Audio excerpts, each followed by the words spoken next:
হরে কৃষ্ণ। যারা যারা রাধাষ্টমীর ব্রত করবেন, আগামীকাল রাধাষ্টমী, সবাই কিন্তু এই ব্রত কথাটা অবশ্যই শ্রবণ করবেন। জয় শ্রীকৃষ্ণ, রাধে রাধে। শুভ রাধাষ্টমীর অনেক শুভেচ্ছা জানিয়ে আজকে ভিডিও শুরু করতে চলেছি। আগামীকাল রাধাষ্টমী, আপনারা জানেন, অনেকে জানেন না। যারা করবেন তারা অবশ্যই ভিডিওটা ফলো করুন। আজকে আমি রাধাষ্টমীর ব্রত কথা নিয়ে চলে এসেছি আপনাদের সামনে। আর গতকাল আমি রাধাষ্টমীর ওপর বিস্তারিত বলেছি, কখন লাগছে, কখন শুভ সময়, কি করে পালন করবেন, কিভাবে রাধাষ্টমী পুজো করতে হয়, সবটাই আমি বিস্তারিত দিয়েছি গতকালের ভিডিওতে। আজকে আমি ব্রত কথা পাঠ করব, আপনারা শ্রবণ করবেন। যারা যারা রাধাষ্টমী ব্রত করবেন অবশ্যই কিন্তু এই ব্রত কথাটা শ্রবণ করবেন, না হলে কিন্তু কোনো ফল হয় না, আপনারা সেটা জানেন।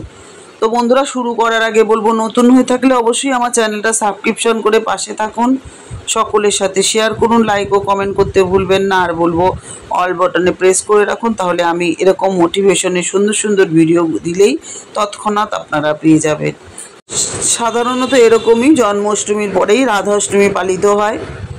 এই রাধাষ্টমীর ব্রত কথা ভাদ্র মাসের কৃষ্ণপক্ষের অষ্টমী তিথিতে পালন করা হয়। শ্রী রাধিকা এই দিনই পৃথিবীতে আবির্ভূত হয়েছিলেন। জেনে নেওয়া যাক এই ব্রতের পেছনে যে প্রচলিত কাহিনী সেটা কি আছে।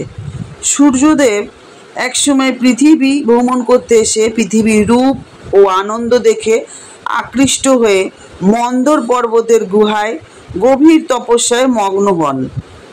এইভাবে অনেক দিন কাটলে পৃথিবী অন্ধকারাচ্ছন্ন হয়ে পড়ে।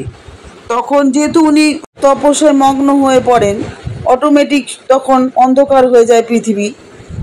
তখন স্বর্গের দেবতারা ভয় পেয়ে যান, শ্রীহরির কাছে সাহায্যের জন্য চলে যান। শ্রীহরি সূর্যের সামনে উপস্থিত হলে সূর্যদেব খুব আনন্দিত হন। সূর্যদেব বলেন, আপনার দর্শন পেয়ে আমার তপস্যা সার্থক হলো। তখন শ্রীহরি তাকে বর দিতে চাইল। সূর্যদেব বলল, আমাকে এমন একটি গুণবতী কন্যার বর প্রদান করুন যার কাছে আপনি চিরকাল বশীভূত থাকবেন। শ্রীহরি তথাস্তু বলে সূর্যদেবকে বর দিয়ে দিলেন। শ্রীহরি বলেছিলেন, পৃথিবীর ভার লাঘবের জন্য আমি বৃন্দাবনের নন্দালয়ে জন্মগ্রহণ করব। তুমি সেখানে বৃষভানু রাজা হয়ে জন্মাবে, আর শ্রীমতী রাধারানী তোমার কন্যা রূপে জন্মগ্রহণ করবে। এই ত্রিলোকে আমি একমাত্র শ্রী রাধিকারই বশীভূত থাকব। রাধাও আমার মধ্যে কোনো প্রভেদ থাকবে না। আমি সবাইকে আকর্ষণ করি, কিন্তু একমাত্র রাধিকাই আমাকে আকর্ষণ করতে পারবে। এরপর শ্রীহরি নন্দালয়ে জন্মগ্রহণ করেন। সূর্যদেব বৈশ্যকুলে জন্মগ্রহণ করে বিশ্বভানু রাজা হলেন এবং গোপকন্যা কীর্তিদার সঙ্গে তার বিবাহ সম্পন্ন হলো। তারপর যথারীতি ভাদ্র মাসের শুক্লপক্ষে অষ্টমী তিথিতে ধরিত্রীকে পবিত্র করে কীর্তিদার গর্ভে শ্রীমতী রাধারানী জন্মগ্রহণ করেন। এই রাধারানীর আবির্ভাব তিথি হলো রাধা অষ্টমী, তার মানে সূর্যের কন্যা হচ্ছে রাধা। এই কাহিনী অনুসারে অন্য এক বর্ণনায় বলা হয়েছে, সেই সময় যমুনা নদী বর্ষানার রাভেল স্থানটির পাশ দিয়ে বয়ে যেত।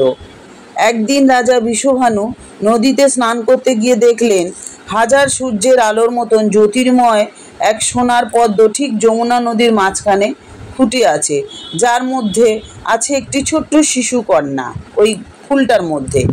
তারপর ভগবান ব্রহ্মা এসে বিস্মিত রাজাকে জানালেন যে রাজা বিশ্বভানু ও তার পত্নী কীর্তিদা পূর্বজন্মে ভগবান বিষ্ণুর পত্নীকে কন্যা রূপে লাভ করার জন্য কঠোর তপস্যা করেছিলেন। তার ফলস্বরূপই এই জন্মে রাজা স্বয়ং ভগবান বিষ্ণুর পত্নীকে কন্যা রূপে পেয়েছেন।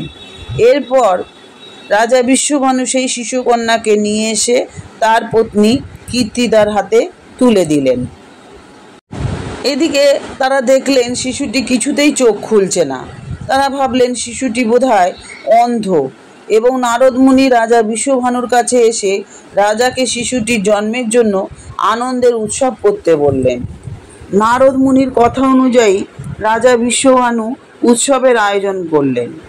সেই উৎসবে নন্দ মহারাজ শিশু কৃষ্ণ সহ সপরিবারে এসেছিলেন। ওই অনুষ্ঠানে শিশু কৃষ্ণ যখন হামাগুড়ি দিয়ে শিশু রাধারানীর দিকে এগিয়ে গেলেন, সেই মুহূর্তে রাধারানী চোখ খুলে প্রথমে দেখলেন ভগবান শ্রীকৃষ্ণকে। আহা, কি লীলা দেখুন! বৃন্দাবনের নিকটবর্তী বর্ষানা এলাকায় অন্তর্গত পবিত্র রাভেল নামক জায়গায় রাধারানী আবির্ভূত হয়েছিলেন। তার আবির্ভাবের দিনটি রাধা অষ্টমী দিবস হিসাবে পালন করা হয়। হিন্দু সমাজে রাধা অষ্টমী মহাসমারোহে পালন করা হয়। রাধা অষ্টমী ব্রত পালন প্রসঙ্গে ভাগবত এবং পুরাণে বর্ণনা করা আছে, যে ব্যক্তি একবারের জন্য এই ব্রত পালন করে তার কোটি জন্মের ব্রহ্মহত্যার মহাপাপ বিনষ্ট হয়। শত শত একাদশীর ব্রত পালনে যে ফল লাভ হয়, রাধা অষ্টমী ব্রত পালন করলে তার শতাধিক ফল লাভ হয়ে থাকে। পুরাকালে লীলাবতী নামে এক পতিতা বাস করত। নগর ঘুরতে এসে সে দেখে সুসজ্জিত এক মন্দিরে মহা ধুমধাম করে রাধারানীর পুজো করা হচ্ছিল। সে এগিয়ে গিয়ে ব্রতীদের জিজ্ঞাসা করে সেখানে কিসের উৎসব পালন হচ্ছে। ব্রতীরা তখন তার উত্তরে বললেন রাধারানীর আবির্ভাব তিথি উপলক্ষে রাধাষ্টমী ব্রত পালনের কথা এবং তার মহাফল তাকে সবিস্তারে বললেন। সব কিছু শোনার পর সেই পতিতারও কিন্তু এই ব্রত পালনের ইচ্ছে হলো। সেও অন্য ব্রতীদের সাথে রাধাষ্টমী পালন করলো। পরদিন সর্পদংশনে তার মৃত্যুও হয়ে গেল। যমদূতেরা এই পতিতাকে নিয়ে জমালোকে যাত্রা করলে সেখানে শ্রীহরির লোকেরা উপস্থিত হয়ে তাকে বন্ধন মুক্ত করে বৈকুণ্ঠ লোকে নিয়ে যান। এইভাবে এই লীলাবতী নামেও পতিতা নারীও রাধা অষ্টমী ব্রত পালন করে সর্বপাপ থেকে মুক্ত হয়েছিলেন। তাহলে বন্ধুরা বুঝতে পারলেন রাধা অষ্টমী ব্রত করলে কি ফল লাভ হয়। শত শত একাদশীর ব্রত পালনের ফল হয়ে যায় এই এক রাধা অষ্টমীর ব্রত পালন করলে। চেষ্টা করবেন সকাল থেকে অন্তত 2টো অবধি যদি আপনারা না খেয়ে রাধারানীর পুজো করেন তাহলেও কিন্তু ফল লাভ হয়। তারপরে আপনারা নিরামিষ কিছু খেয়ে নেবেন। এই একটা কাহিনীতে আমরা প্রথমে জানলাম যে সূর্যের পুত্র রাধারানী, কি সুন্দর দেখতে, উজ্জ্বল সূর্যের মতো। তো বন্ধুরা আমার এই আজকে ভিডিওটা কেমন লাগলো আমাকে কমেন্ট করে অবশ্যই জানাবেন, আমি কিন্তু খুশি হব। আর এই ব্রত কথাটা সকলের মধ্যে শেয়ার করে দেবেন, সকলের সুবিধা হবে, তারাও এই ব্রত কথাটা শ্রবণ করতে পারবে। যদি পাঠ করতে পারেন ভালো, নাহলে অবশ্যই এটা শ্রবণ করবেন কালকে। তো আজকে বলবো এতক্ষণ আমার সাথে থাকার জন্য, আমার কথাগুলো শোনার জন্য আপনাদেরকে অসংখ্য ধন্যবাদ। সবাই ভালো থাকুন, রাধারানী সকলের মঙ্গল করুন, শ্রীকৃষ্ণ সকলের মঙ্গল করুন। তো আজকে আসি, আবার দেখা হচ্ছে নতুন আর একটা ভিডিও নিয়ে। টাটা বন্ধুরা, খুব খুব ভালো থাকবেন। হরে কৃষ্ণ, রাধে রাধে। হে কৃষ্ণ করুণা সিন্ধু দীনবন্ধু জগৎপতে গোপীশ গোপিকা কান্ত রাধা কান্ত নমস্তুতে। তাহলে আজকে আসি, আবার দেখা হচ্ছে নতুন আর একটা ভিডিও নিয়ে। জয় শ্রী রাধা রানীর জয়।